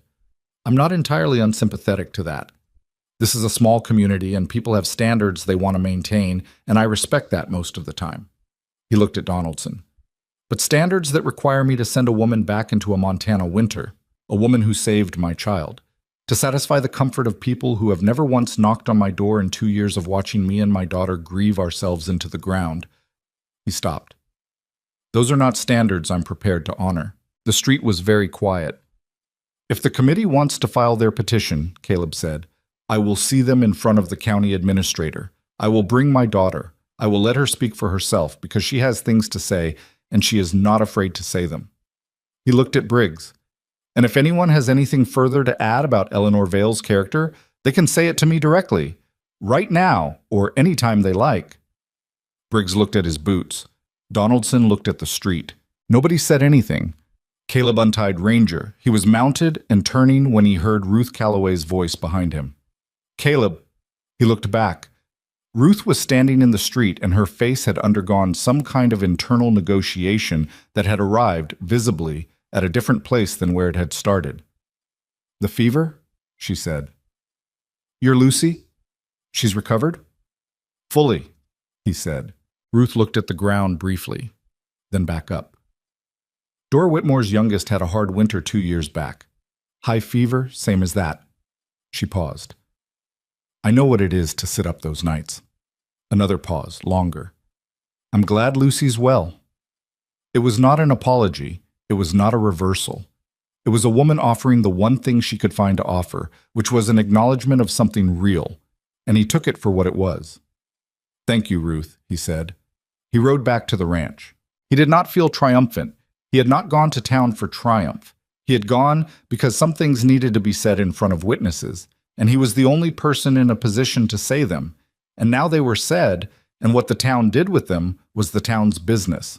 What his business was, what was waiting at the ranch when he rode up the track and tied Ranger at the post, was Eleanor on the porch and Lucy beside her, both of them watching him come. He dismounted. He came up the porch steps. Lucy was looking at him with wide eyes, and he realized she had clearly observed something in his face when he left that had told her more than he'd intended. Did you do something? Lucy asked. I said some things in town, he said. What things? Things that needed saying. Lucy looked at Eleanor. Eleanor looked at Caleb. He looked back at her, at the travel bag that was still inside the door where he'd put it, at Eleanor's face with its careful stillness that was working hard right now, at the way she was standing with her arms slightly crossed and her weight balanced, like a person braced against a wind that might come from any direction. Come inside, he said. It's cold. They went inside. The cabin was warm, the fire going, the smell of bread. There was always bread now. He'd stopped noticing and then started noticing again, hanging in the air. Lucy installed herself at the kitchen table with her schoolbook in a way that was transparently an attempt to be in the room without appearing to be present in the room. Caleb stood at the kitchen table. Eleanor stood across it. I meant what I said last night, he said, about not knowing how to do this. I want to be honest about that. He looked at his hands briefly, then back at her. I have not been a whole person for 2 years. I am not certain I'm a whole person now. I have a ranch to run and a daughter to raise, and I am significantly better at the first thing than the second thing, and I know it. He stopped. What I also know is that whatever I have been managing to do right for Lucy since you came here, it's different from what I was doing before you came. And I would like... He stopped again. From the kitchen table with enormous and completely unconvincing subtlety, Lucy had stopped turning pages. I would like you to stay, he said. Not because the committee told you to leave, not because I need help on the ranch, because... He exhaled. Because the ranch feels like a home again, and I didn't know it had stopped until it started again. And because I think you know what I mean by that. Eleanor looked at him for a long moment across the kitchen table. Her arms came uncrossed slowly, a small thing, barely visible. I know what you mean, she said. Then stay. The kitchen was quiet. The fire popped. Lucy was so still she appeared to have temporarily stopped breathing. Eleanor looked at the table, then at him. I'm not easy, she said. I want to be clear about that. I have opinions, and I will say them. I have grief that is not finished. I am... She stopped. I am not the person I was before Oregon, and I don't know exactly who I am now. I'm still finding out. I know, he said, and I won't be treated as a problem to be managed. I know that too. She looked at him. Something in her expression shifted, shed its last piece of armor, and underneath was something that was both softer and more real than what had been there before. All right, she said. From the kitchen table, an 8-year-old failed entirely to suppress a sound. Caleb looked at his daughter. Lucy looked back at him with the expression of a person who has been caught doing something and has decided that the best strategy is to look completely unapologetic about it. Were you listening? He asked. I live here, Lucy said. He looked at Eleanor. Eleanor looked at him. The corner of her mouth moved first and then his, and it wasn't laughter exactly. It was something quieter than that, something private and warm and tentative, the beginning of something neither of them was prepared to name out loud yet. But it was there, in the cabin that had been cold and was no longer cold, in the kitchen that smelled of bread, with a fire going and a child watching them both with a face full of open, uncomplicated hope. It was there. The committee never filed the petition. Caleb didn't find out officially. There was no letter, no formal notification, no visit from Eckerd with good news delivered from the saddle. He found out the way most things in a small town resolved themselves, which is gradually and without announcement. Donaldson stopped appearing at the ranch. Briggs went back to making comments about feed prices rather than morality. Ruth Calloway, the following Sunday, brought a jar of preserves to the ranch with no explanation attached, set it on the porch railing while Caleb was in the barn, and left without knocking. He found it when he came back inside, the label in her handwriting, Plum Autumn 83, and he put it in the kitchen without remarking on it, and Eleanor saw it and didn't ask where it came from, and that was the end of that. Small towns don't reverse themselves dramatically. They shift, quietly and incrementally, the way rivers shift course, not in a single moment, but through the accumulation of small adjustments, until one day you look and the water is going a different way. What Caleb had said on Main Street did not change minds so much as it gave people permission to let their minds rest. People had been performing an opinion. He had made the performance too costly to continue. What actually changed things more than his speech was time and Lucy.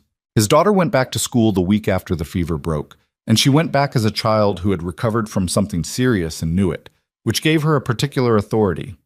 When Sarah Briggs made another comment, smaller this time, a mumbled thing in the schoolyard rather than a public pronouncement, Lucy looked at her with the flat, measuring expression that was purely Mercer and said, "Eleanor saved my life. Did your mama ever do that for anyone?" Sarah Briggs had no answer for this. The teacher, Miss Avery, heard about it secondhand and said nothing official, but the following week she brought the class a book about frontier medicine and women healers, which was both a lesson and a statement, and nobody missed the point. Caleb heard all of this from Lucy at dinner, delivered as straightforward report rather than drama, and he looked at his daughter across the table. This 8-year-old child who had learned something in the last 2 months that some people never learn, which is that the right thing and the easy thing are different things and both have costs, and felt something in his chest that was too large for the size of a kitchen table but belonged there anyway. Eleanor listened to Lucy's account and said, "You didn't need to do that." "I know," Lucy said. "I wanted to." Eleanor looked at her for a moment. "Thank you," she said, quietly and directly, the way she said everything.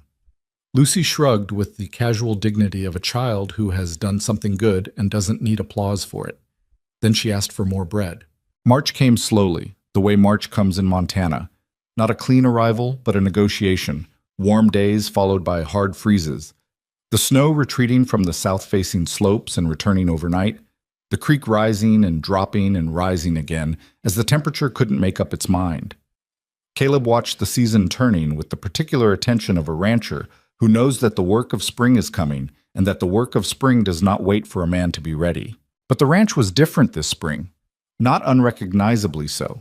The same fence lines, the same barn, the same mud season that turned the track to the road into something that tested the patience of horses and men equally. But different in the way that mattered, which was that the work was shared now, in the ordinary and unromantic way that real shared life works. Eleanor took on the kitchen garden with a seriousness that Caleb would have found slightly aggressive if he hadn't quickly realized she knew exactly what she was doing. She turned the soil herself in early March, working in sections over several days, and planted things in an order that suggested she'd thought about the whole season at once rather than just the immediate moment. She had opinions about where the rows should run relative to the sun that turned out, when he checked them against his own understanding of the property, to be completely correct. He told her this. She said, "I know." He almost said something else, caught it, said instead, "The pole beans will do better on the east side. I already moved them." He looked. She had. He went back to the barn. This was not a smooth or effortless domestic arrangement.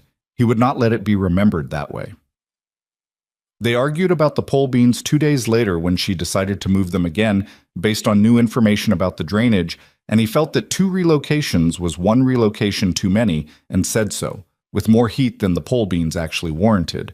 She told him the drainage mattered more than his opinion about optimal relocation frequency, which was delivered with a precision that indicated she had prepared this sentence in advance. He said something about whose garden it technically was. She gave him the look. The one that suggested he was being exactly as stubborn as she'd been warned he was, and went back to planting. The pole beans did better on the east side. This was never discussed again. There were harder things than pole beans. Eleanor had nights. He'd known this for months, heard her through the wall sometimes, the quiet restlessness of someone whose sleep was interrupted by things that didn't behave the same way in the dark as they did in daylight. He didn't ask about them directly because he had nights of his own and knew they weren't helped by being questioned, but he noticed when she was tired in the specific way, the careful, slightly slowed quality of someone running on less than they needed. And on those mornings, he made the coffee stronger and didn't start any conversations that required full cognitive function. She noticed this, eventually. "You make better coffee when I've slept badly," she said one morning in April, with the suspicious tone of a person who has just detected a pattern. "Coffee's always the same," he said. She looked at him across the table. "It isn't," she said. He drank his coffee. "Caleb, the stock needs rotating today," he said. "North pasture." She let it go. But he saw the corner of her mouth, and he turned back to his coffee before she could see his. The thing about grief, and this is something neither of them could have articulated cleanly, but both of them were living, is that it doesn't end. This is the lie that the story of recovery tells, the neat version, the one where healing is a destination rather than a condition. What actually happens, for people who've lost the way they had, is that grief becomes something you carry differently over time. Not lighter, exactly. More balanced, maybe. More incorporated into the normal weight of being alive rather than an additional weight on top of it. Caleb still went to the cottonwoods sometimes. Not often. Not with the desperate frequency of the first year, when he'd gone almost weekly, searching for something in the cold and the silence that he couldn't quite find and couldn't stop looking for.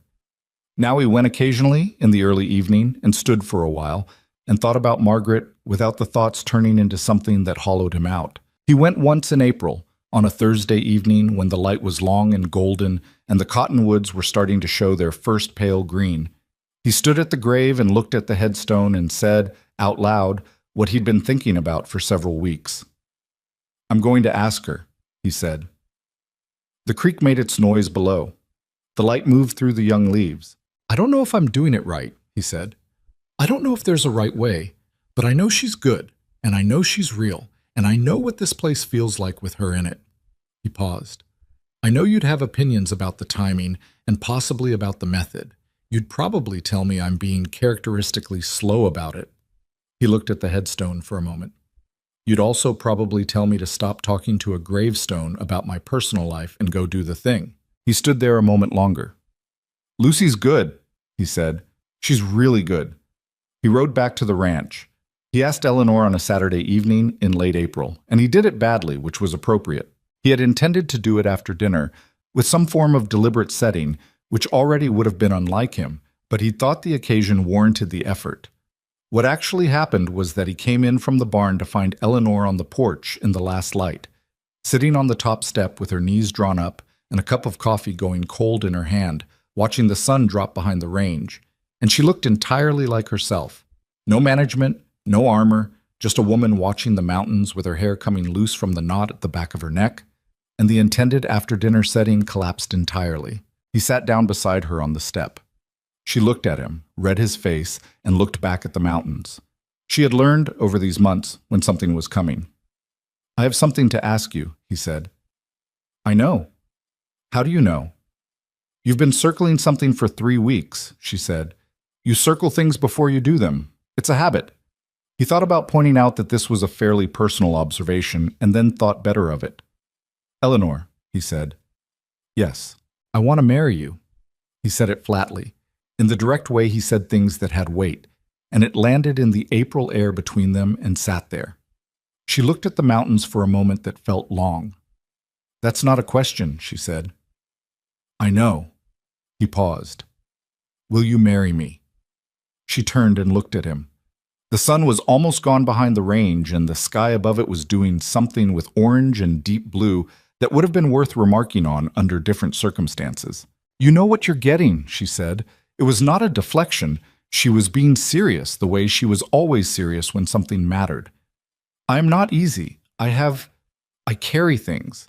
I will have opinions about your fence lines and your pole beans and the way you store the winter supplies, and I will be right about some of them and wrong about some of them, and I will not always immediately concede the ones I'm wrong about." I know, he said. And I'm not Margaret, she said, quietly but directly. I know that. I know you're not Margaret, he said. I'm not asking you to be Margaret. I'm asking you to be here. She looked at him. I know this isn't Oregon, he said. I know it's not what you had. It's a harder country and a harder life, and the winters are— I know what the winters are, she said. I've been through one. Yes. She was quiet for a moment. The last light was going, and the mountains were turning from orange to gray, and the first stars were starting in the east, and the ranch was quiet around them. The horses settling, the creek running, the ordinary sounds of a place that had, at some point in the last 5 months, started feeling like more than where they were living. Lucy, Eleanor said. She knows, he said. She'll probably be insufferable about it. The corner of Eleanor's mouth moved. Yes, she said. He looked at her. Yes, you'll marry me, or yes, she'll be insufferable. Both, Eleanor said. The thing about a moment like that, the thing that the soft version of the story doesn't tell you, is that it is not clean and cinematic. It is two imperfect people sitting on cold porch steps in fading light, with all their damage and their history between them, saying yes to something they can't fully see yet, and doing it anyway. There's nothing tidy about it. There is no part of it that doesn't involve some courage. He took her hand. Her fingers were cold, and she didn't pull away. They sat there while the light finished going and the stars came fully out and the ranch settled into its night sounds. And neither of them said anything else for a while, because some things don't need more words after the important word has been said. From inside the cabin, the sound of the back door opening and Lucy's voice saying, "Are you both just going to sit out there all night? It is cold, and also I want to know what happened," floated out into the dark. And Eleanor laughed.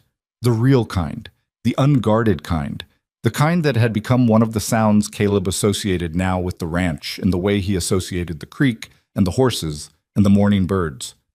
"We should go inside," Eleanor said. "We should," he agreed. Neither of them moved immediately. Eleanor. For what it's worth. He was looking at the dark mountains. I know this is not the life you planned. I know it's not. I know it comes with loss already in it. Both of us. He paused. But I want you to know that whatever you had before, whatever you lost, it's not less because you're here. It doesn't have to be. He stopped, aware that he was getting into territory where his vocabulary was inadequate. You don't have to stop being who you were to be who you are now. I don't need that from you. She was quiet for a moment. Thomas would have liked Lucy, she said. It was the first time she had said her son's name in a sentence that was present tense rather than past tense, and he heard the difference. He was bossy in the same way, thought he knew better than everyone. A pause.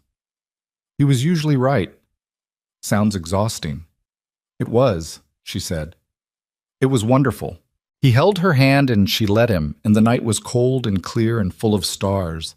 And eventually Lucy appeared in the doorway again with her coat on and her arms crossed in an impression of her father that was accurate enough to be slightly alarming, and they went inside. Spring came the rest of the way in May. The snow retreated from the high country, and the creek ran high and cold, and the meadows below the north pasture went green so fast it seemed almost aggressive. The ranch work expanded the way it always did. More hours, more demands, the accumulated repairs of winter making their claims. Caleb worked longer days and came in tired and ate well and slept better than he had in 3 years, which was not a coincidence, and he knew it. Eleanor's garden came in with the confidence of something planted by a person who knew what they were doing. The kitchen had herbs hanging from the ceiling beam by June. Lucy learned to identify each one by smell, a game Eleanor had invented that became a daily ritual. Lucy blindfolded, hands behind her back, listing the herbs in the order she encountered them, Eleanor moving the bundles around to prevent memorization, both of them taking it completely seriously. He watched this from the doorway sometimes. He watched it without analyzing it, without cataloging it, without doing the thing he'd done in the early weeks of bracing against what he was feeling.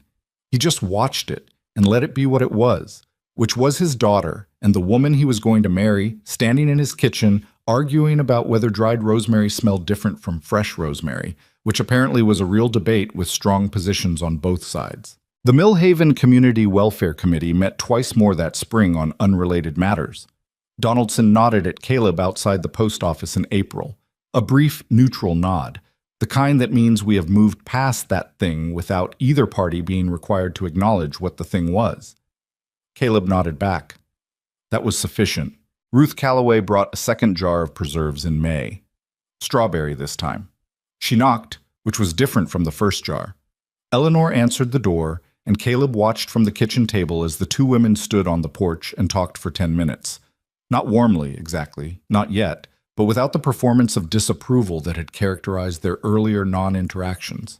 Ruth left with a small packet of Eleanor's dried chamomile, which Eleanor had offered for Ruth's daughter-in-law, who apparently had trouble sleeping. Small things. Incremental shifts. The river going a different way. He proposed properly, with a ring, 2 weeks after the porch steps. He'd ridden to Billings for it, which was a full day each way, and he'd stood in the jeweler's for longer than he'd expected because it turned out he had opinions about rings that he hadn't known he had. He brought back a simple gold band with a small garnet. Not showy, nothing that would embarrass her or seem like something being performed for an audience. He gave it to her in the kitchen on a Tuesday morning, with Lucy present because Lucy had been present for everything important in this house, and it seemed wrong to exclude her now. Eleanor looked at it in his palm for a moment, then put it on, and it fit, which he'd had to guess at and had worried about. And she looked at it on her hand with an expression that was complicated and real and not entirely happy and not entirely sad, but somewhere in the specific human territory that exists between those things when the present is good and the past is still the past. It fits, he said. It does, she said. I measured your other ring when you were asleep. She looked up. That's slightly alarming. I needed the size. Lucy, from the kitchen stool, said, He practiced saying the question 4 times in the barn. I heard him. Lucy, Caleb said. I'm just saying she should know what she's getting, Lucy said. Eleanor looked at the ring, then at Lucy, then at Caleb with an expression that contained, somewhere in it, the specific warmth of a person who has found the place where they belong and is not yet entirely used to having found it, still slightly surprised by it, still slightly careful with it, the way you're careful with things you've wanted for a long time and have learned not to assume will stay. I know what I'm getting, Eleanor said. The wedding was small and held at the ranch in June, with the mountains bright against a blue sky and the meadow below the north pasture green enough to seem almost unreal after the long winter. They kept it to the few people who'd earned the right to be there, Pete Granger and his wife, Eckert and his family, Miss Avery from the school, old Sam Whitfield, who'd been the closest thing to a doctor in Mill Haven for 20 years and who had ridden out during Lucy's fever, too late to help but present to try. Ruth Calloway came, which surprised Caleb somewhat, and she brought her daughter-in-law, who had apparently been sleeping better. The ceremony was short. They both said what they meant without saying too much. Caleb held Eleanor's hands at the front of the assembled people in the yard of his own ranch and looked at her face and said, I will be here. She said, I will be here. That was the essential part. Lucy stood beside Eleanor in a dress she'd chosen herself and wore with the solemnity of a person taking an important role seriously, and she held the ring when asked to hold it and handed it over without dropping it, which she had been practicing. And when it was done, she took Eleanor's hand without being asked and held it, and Eleanor held it back. This is the thing about broken people finding each other. It is not a repair. That's the wrong word for it, the wrong image. Nothing is restored to its original condition. Margaret is still in the ground under the cottonwoods. Thomas is still gone from an Oregon trail that nobody passes anymore. The losses are still losses, fully and without revision. What happens instead is something different from repair. It is more like what happens when 2 trees grow near each other for long enough. They don't become one tree, they remain themselves, but they grow in shapes that account for each other, that make room for each other, that are changed by the proximity in ways that neither could have predicted from the beginning. Caleb Mercer was not a different man in June than he had been in November. He was still slow to talk and quick to work and more comfortable with horses than with people and prone to managing his feelings through manual labor. He was still the man who drove fence posts when he should be having conversations. He still woke in the dark sometimes and lay in the too large bed and felt the weight of what he'd lost. Because that weight doesn't lift. It only becomes something you're stronger for having carried. But he got up in the mornings now without the particular dread of a man who is not sure what the day is for. He ate dinner at a table where people talked. He laughed. Not often, he was not a frequent laugher and never would be, but genuinely, the real kind, the kind that catches you off guard. He visited Margaret's grave in the fall, when the cottonwoods turned gold. He stood there in the same way he always had, with the creek below and the sky above, and her name in stone in front of him, and he said what he'd come to say. "She's good," he said. "Eleanor's good. Harder than you in some ways, quieter, different kind of stubborn." He looked at the stone for a moment. "Lucy's good. She's so good. He stopped. "You'd find her hilarious. She's been insufferable about being right about things, and I have no idea where she gets it." He stood there a while longer. "I'm not forgetting you," he said. "I want you to know that. It isn't replacing. There's no word for what it is." He paused.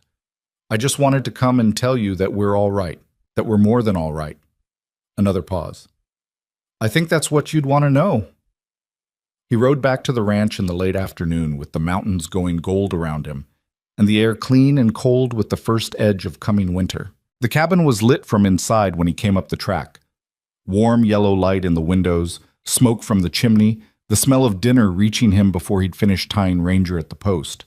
He could hear Lucy through the door before he opened it, the end of some story she was telling at volume, and Eleanor's voice beneath it, lower, asking a question.